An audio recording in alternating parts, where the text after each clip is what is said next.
Good morning students, how are you बेटा? अच्छे हैं आप लोग?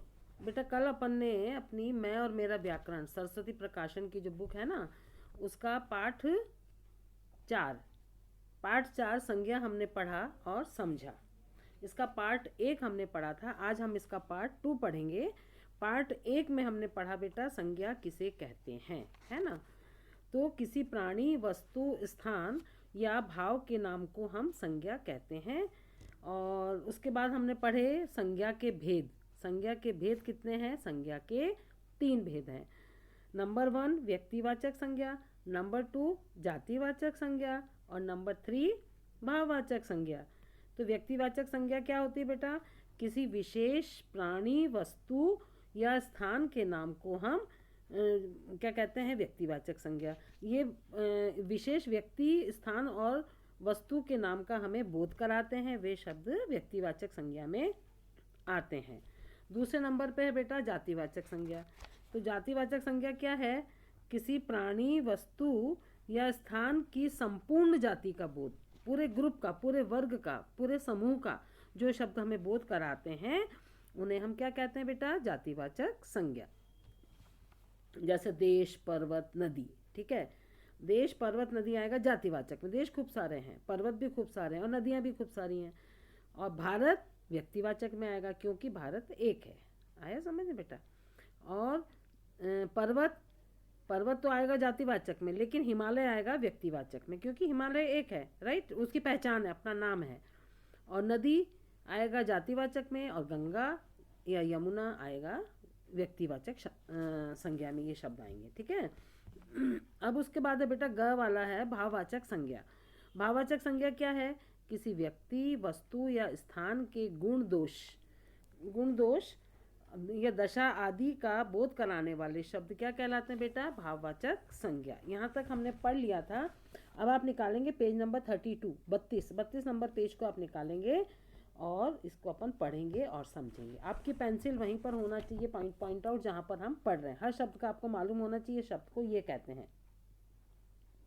अन्य उदाहरण: उदासी, ठंडक, बुढ़ापा, बचपन, खुशी, दुख, जीत, हार, आनंद, अहिंसा, प्रेम, दया, क्रोध, वीरता, शांति आदि। ये सारे शब्द किस में आते हैं बेटा? भाववाचक संज्ञा में, क्योंकि इसमें हमारी फीलिंग्स हो रही हैं, हमें भाव महसूस हो रहा है, हमें भाव इसमें आ रहे हैं, ठीक है ना। अब इसके बाद है बेटा इसके 2 भेद भी और होते हैं। संज्ञा के 2 अन्य भेद भी हैं, वो हैं जातिवाचक संज्ञा के अंतर्गत आते हैं। नंबर 1 द्रव्यवाचक संज्ञा और दूसरा है समुदायवाचक संज्ञा। तो संज्ञा के 2 भेद हैं। द्रव्यवाचक संज्ञा है सोना बहुत महंगा हो गया। द्रव्य है, ये धातु है ना, इसलिए द्रव्यवाचक संज्ञा में आएगा। अरे सारा तेल गिरा दिया, तेल भी आपका द्रव्य में आ रहा है, ठीक है। इन वाक्यों में सोना तथा तेल क्रमशः धातु तथा द्रव्य हैं, है ना। सोना तो धातु है और तेल द्रव्य है। इस प्रकार किसी धातु, द्रव्य, पदार्थ आदि का बोध कराने वाले शब्द द्रव्यवाचक संज्ञा कहलाते हैं, ठीक है। अब उसके बाद है बेटा समुदायवाचक संज्ञा। समुदायवाचक में क्या है? जैसे, और इसके 1 मिनट सॉरी, ये द्रव्यवाचक में बेटा दूध, पानी, घी, तेल और आते हैं। सोना, चांदी, मक्का, चावल, गेहूं, तांबा, पीतल, ये सब आपके द्रव्यवाचक में आते हैं। अब दूसरा है समुदायवाचक संज्ञा। आज बहुत भीड़ है। भीड़ समुदाय, ग्रुप आया पूरा, है ना। गायों का झुंड मैदान में चल रहा है, तो झुंड भी आपका समुदायवाचक में आएगा। तो इन वाक्यों में भीड़ तथा झुंड शब्द प्राणियों के समुदाय का बोध करा रहे हैं। इस प्रकार ये समुदायवाचक संज्ञा है। किसी प्राणी, अभी देखिए आप पेज नंबर, इस पे आ जाइए, नेक्स्ट पेज पर, पेज नंबर 33, ठीक है। 33 पर सबसे ऊपर है किसी प्राणी, वस्तु आदि के समूह या समुदाय का बोध कराने वाले शब्दों को समुदायवाचक संज्ञा कहते हैं, राइट। अब अन्य उदाहरण हैं जनता, जुलूस, सभा, सेना, कक्षा आदि, ठीक है। कक्षा भी एक ग्रुप भी होता है। और उसके बाद है बेटा भाववाचक संज्ञा की रचना। भाववाचक संज्ञा की रचना कैसे होती है? जातिवाचक संज्ञा सर्वनाम, विशेषण तथा क्रिया शब्दों से भाववाचक संज्ञाएं बनाई जाती हैं। तो जातिवाचक संज्ञा द्वारा कैसे बनाते हैं? जातिवाचक संज्ञा, भाववाचक संज्ञा और जातिवाचक संज्ञा, भाववाचक संज्ञा, इसको अपन ऐसे बनाएंगे। देखिए, नारी से नारीत्व मतलब नारीपन, पुरुष से पुरुषत्व, और माता से मातृत्व, बच्चा से बचपन, बूढ़ा से बुढ़ापा, और मनुष्य से मनुष्यता, मित्र से मित्रता, शत्रु से शत्रुता, शिक्षक से शिक्षा, सेवक से सेवा। तो बेटा इन शब्दों में अक्सर वो शब्द के बाद में जो शब्दांश लगता है उसको हम प्रत्यय कहते हैं। प्रत्यय जब लगते हैं तो भाववाचक संज्ञा बन जाती है ना। अब नंबर 2 पर है सर्वनाम के द्वारा हम कैसे बनाते हैं, जरा देखिए। सर्वनाम के द्वारा हम ऐसे बना सकते हैं। सर्वनाम से भाववाचक संज्ञा, अपना, अपना सर्वनाम है, अपनत्व या अपनापन हमारा भाववाचक संज्ञा बन जाएगा। स्व, स्व सर्वनाम है तो स्वत्व, और सर्वनाम निज, निज से निजता, और मम से ममता या ममत्व, ये हमारे ऐसे सर्वनाम से बन जाते हैं।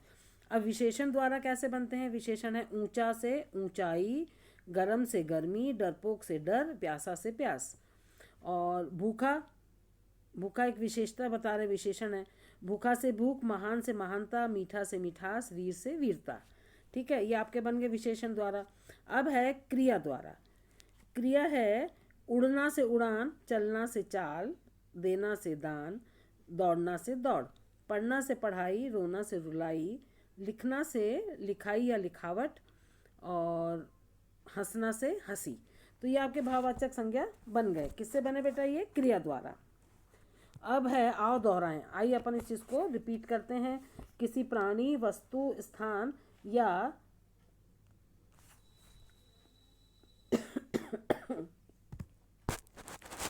भाव पेज नंबर 34 पे देखेंगे आप, ब्लू बॉक्स में, ब्लू बॉक्स के नीचे आओ दोहराएं। किसी प्राणी, वस्तु, स्थान या भाव के नाम का बोध कराने वाले शब्दों को संज्ञा कहते हैं। संज्ञा के 3 भेद होते हैं: व्यक्तिवाचक संज्ञा, जातिवाचक संज्ञा और भाववाचक संज्ञा। उसके बाद है बेटा जातिवाचक संज्ञा में संज्ञा के 2 भेद हैं और माने जाते हैं। कौन से हैं वो? द्रव्यवाचक और समुदायवाचक। अपन ने पढ़ा था ना ऊपर, द्रव्यवाचक में सोना, चांदी, तेल, पानी, घी सारा, और समुदायवाचक में भीड़, राइट। और जातिवाचक संज्ञा सर्वनाम, विशेषण, क्रिया आदि शब्दों से भाववाचक संज्ञाएं बनती हैं। अब लास्ट पेज, पेज नंबर 35 पर आ जाइए बेटा आप लोग। पेज नंबर 35 लास्ट पेज है, लास्ट नहीं है सॉरी, इसका ये वाला हिस्सा है, पार्ट 2 का लास्ट पेज। तो ज़रा बताइए तो संज्ञा किसे कहते हैं? व्यक्ति, वस्तु, स्थान, भाव के नाम को हम संज्ञा कहते हैं। संज्ञा के भेदों के नाम बताइए। संज्ञा के 3 भेद हैं: व्यक्तिवाचक, जातिवाचक और भाववाचक। जातिवाचक से भाववाचक संज्ञा बनाने के 2 उदाहरण दीजिए। अब जातिवाचक संज्ञा से भाववाचक संज्ञा बनाना है हमको, जैसे नारी, नारी एक जाति का नाम है ना, नारीत्व हो गया, पुरुष से पुरुषत्व हो गया, और शिक्षक से शिक्षा हो गया, सेवक से सेवा हो गया, बन गया ना। अब है नीचे, आइए अब लिखें हम, क्या लिखेंगे हम? तो बेटा अपन ये बाकी का कल कर लेंगे। ये बुक एक्सरसाइज जो है ना, इसको अपन कल करते हैं, और आज की कक्षा हमारी यहीं तक समाप्त हो जाती है। बाकी का अपन कल करेंगे।